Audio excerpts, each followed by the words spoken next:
kabar? Balik lagi di YouTube channel aku, Rini Khairuni. So, balik lagi, aku bakal ngebahas lagi mata kuliah di jurusan Ekonomi Syariah. Sekarang semester 5. Dan kali ini nanti akan aku uraikan apa aja mata kuliahnya di semester 5 ini. Yang ini udah agak lumayan padat ya sebenarnya kita. Kalau udah di semester akhir-akhir itu udah agak padat sebenarnya. Dan apa aja mata kuliahnya? Langsung aja kita masuk ke pembahasannya.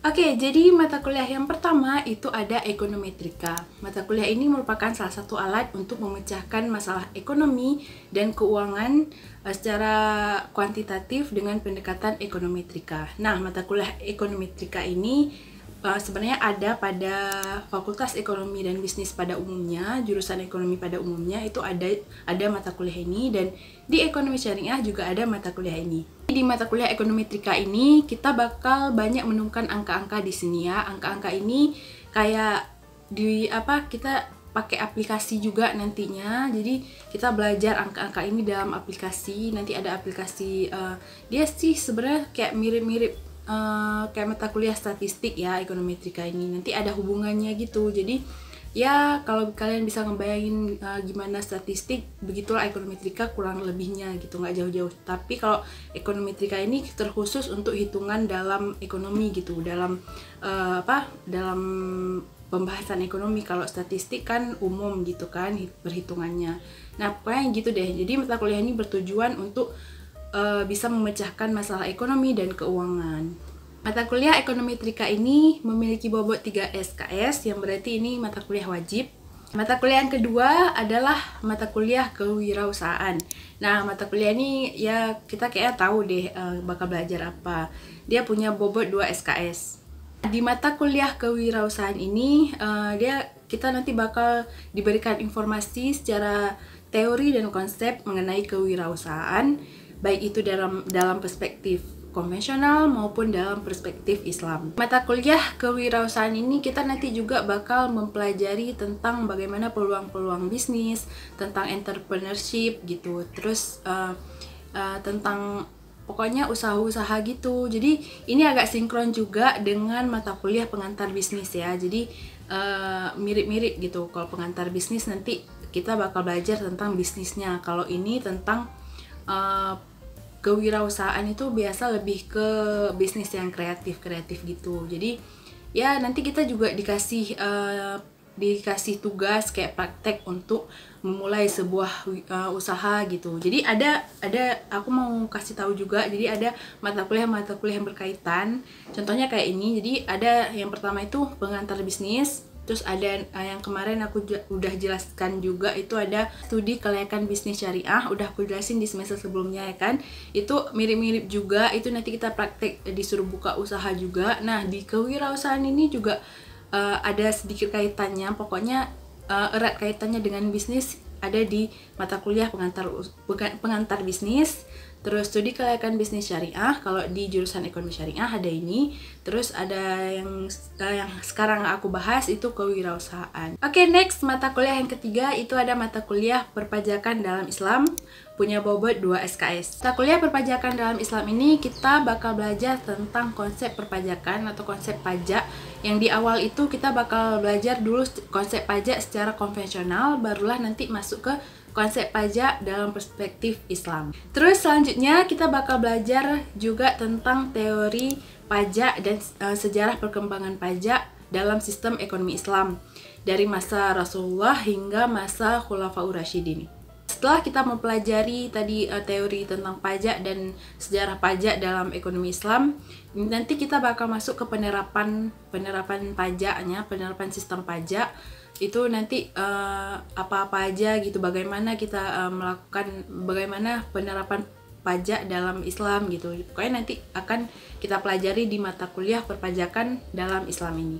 Next, mata kuliah yang keempat itu ada mata kuliah perilaku organisasi bisnis, punya bobot 2 SKS. Di mata kuliah perilaku organisasi bisnis, lagi-lagi nih ya kita ketemu dengan mata kuliah yang berkaitan dengan bisnis. Jadi jangan bosan-bosan ya, karena ingat kita ada di Fakultas Ekonomi dan Bisnis Islam. Jadi Fakultas Ekonomi dan Bisnis umumnya pasti bakal belajar dengan mata kuliah yang banyak bisnisnya gitu kan.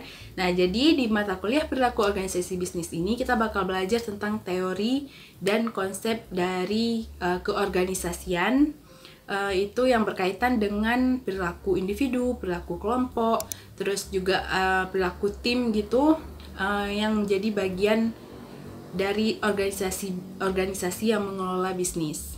Nah, jadi mata kuliah ini kalau udah kita lihat dari judulnya ini perilaku, jadi kita bakal banyak belajar tentang etika di sini, etika orang yang berbisnis, etika yang berkaitan dengan perilaku individu, kelompok gitu. Jadi lebih ke di bisnis itu etikanya juga perlu banget gitu, perilaku kita terhadap sebuah organisasi, sebuah kelompok itu perlu banget. Jadi ini tujuan mata kuliah ini. Oke, selanjutnya mata kuliah yang kelima itu adalah mata kuliah Ekonomi Pembangunan Syariah, punya bobot 2 SKS. Di Ekonomi Pembangunan Syariah ini sebenarnya menurut aku ini mata kuliah yang paling kayak menantang ya, paling memicu, kayak harus fokus gitu di mata kuliah ini. Jadi ini aku penjelasannya akan aku baca aja karena takut keliru nanti. Jadi di mata kuliah ini kita bakal belajar tentang isu-isu penting dan pendekatan teori, terus pendekatan strategi yang dalam pembangunan ekonomi khususnya di negara-negara berkembang setelah Perang Dunia Kedua. Nah, isu-isu mendasar ini nanti antara lain isunya adalah pertumbuhan ekonomi, isu pertumbuhan ekonomi, pemerataan pendapatan, terus juga sumber daya manusia, kemiskinan, ketimpangan, migrasi, pembangunan berkelanjutan, dan lainnya. Di mata kuliah Ekonomi Pembangunan Syariah ini kita kalau kalian nanti kuliah di Ekonomi Syariah ya, ambil mata kuliah ini, bener-bener ya aku saranin harus fokus banget karena ini terhitung mata kuliah yang lumayan sulit kalau kita nggak serius gitu kan. Jadi ini kayak jatuhnya kita bakal belajar pembangunan negara gitu. Jadi pembangunan ekonomi sebuah negara gitu. Kalau kita sekarang di Indonesia berarti kita bakal belajar pembangunan ekonomi syariah yang ada di Indonesia gitu. Jadi harus fokus di mata kuliah ini. Tapi bukan berarti mata kuliah lain bisa main-main juga. Cuman ya ini ada warning lebihnya lagi gitu sih menurut aku ya pribadi. Menurut kemampuan aku di mata kuliah ekonomi pembangunan syariah ini ya harus fokusnya itu ekstra lagi gitu. Jadi tapi semuanya balik ke diri kalian masing-masing. Mungkin kalian mudah di mata kuliah ini, sulit di mata kuliah yang lain. Jadi nggak semua sulit dan nggak semua mudah gitu. Next, mata kuliah yang keenam. Ini agak banyak ya mata kuliah di semester ini. Ada mata kuliah Ekonomi Politik Islam, terdiri dari 2 SKS. Di mata kuliah ini kita bakal belajar tentang teori atau konsep dari ekonomi politik Islam, fungsinya, dalil, serta bagaimana sistemnya menurut Al-Quran dan hadis. Di mata kuliah ini kita bakal belajar bagaimana caranya membedakan antara ekonomi politik dengan ekonomi politik Islam. Nanti akan banyak belajar perbedaannya di mata kuliah ini. Next, mata kuliah yang ketujuh itu ada mata kuliah Sistem Informasi Manajemen.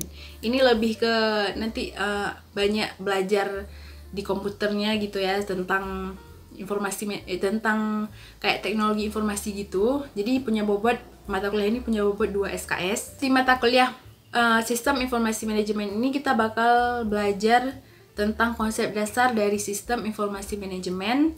Itu baik dari nanti ada strukturnya, terus bagaimana pengembangannya gitu. Mata kuliah ini bertujuan memberikan pengenalan kepada mahasiswa mengenai pemanfaatan teknologi informasi, terus juga fungsi dari pengolahan data, agar nanti kita kan kalau di ekonomi dan bisnis ini kita banyak ada praktek pengolahan datanya gitu. Jadi di mata kuliah ini kita bisa belajar tentang teknologi informasi dan juga pengolahan data. Oke, kita udah sampai di mata kuliah yang terakhir, itu mata kuliah yang ke-8. Itu ada, agak susah bacanya, Qawaid Fiqhiyah Muamalah. Nah, balik lagi ke muamalah. Jadi dia punya bobot 2 SKS. Di mata kuliah ini kita bakal belajar tentang konsep hukum Islam atau fikih beserta kaidah-kaidahnya dalam bidang akad dan transaksi atau muamalah. Jadi itu dia tadi 8 mata kuliah yang ada di semester 5. Sebenarnya baik lagi aku pernah bilang mata kuliah ini bisa kita ambil awal gitu, kalau kita mau ambil bisa gitu, tapi kalau ya supaya meringankan kan lebih baik diambil gitu. Kalau misalnya SKS kita alhamdulillahnya bisa mencukupi, bisa kita ambil lebih gitu supaya nanti di akhir-akhir kita nggak rempong sendiri gitu, nggak kerepotan untuk ngambil banyak mata kuliah, karena nanti juga dihadapkan dengan proposal, skripsi, terus ya KKN gitu. Jadi supaya meringankan kita lebih baik kalau bisa, kalau mau ambil di awal supaya nanti enggak di semester ini enggak 8-8-nya ada gitu kah, setidaknya udah berkurang gitu. Jadi semester 5 udah bisa meringankan sedikit, tinggal nanti semester 6 terus semester 7-8 kan udah fokus nanti ke skripsi, proposal, terus juga KKN gitu. Oke, jadi segini dulu video aku hari ini. Semoga bermanfaat. Maaf ini yang kali ini kepanjangan ya, karena memang ya aku satuin semua di semester 5. Karena memang di sini memang petunjuknya untuk semester 5 gitu. Mata kuliah tadi itu untuk semester 5. Oke, jadi segini dulu. See you soon di video aku selanjutnya. Kita bahas semester 6 dan 7 ya, nextnya ya. Jadi semester 6 dulu. Oke. See you soon. Dadah. Assalamualaikum.